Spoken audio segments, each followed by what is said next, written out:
was not that kind of a man. He was a hardcore. But the Bible said when Jacob woke up from the sleep, he said, surely I did not know it. He said, the Lord is in this place. Now listen very carefully.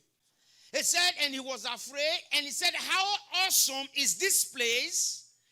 This is none other place than the house of God, and this is the gate of heaven.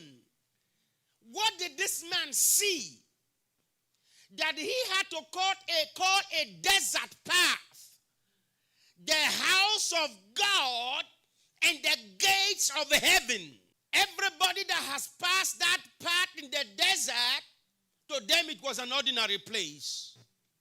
When Jacob walked to that spot that night, it was an ordinary place.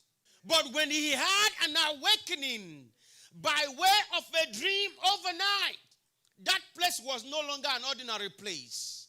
Then Jacob awoke from his sleep. Say, I am awaking from my sleep. The church of God in America, awake from your sleep in the name of Jesus and recognize the house of God, the fear of God, that this is the gates of heaven.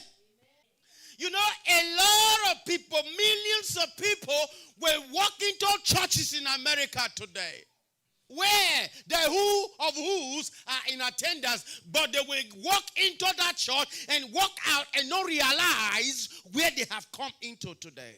Because he recognized this was not just an ordinary place that I slept tonight, and history has it that hundreds of years later, it was in that same parcel of land that Solomon built the house of God, or the temple of Solomon.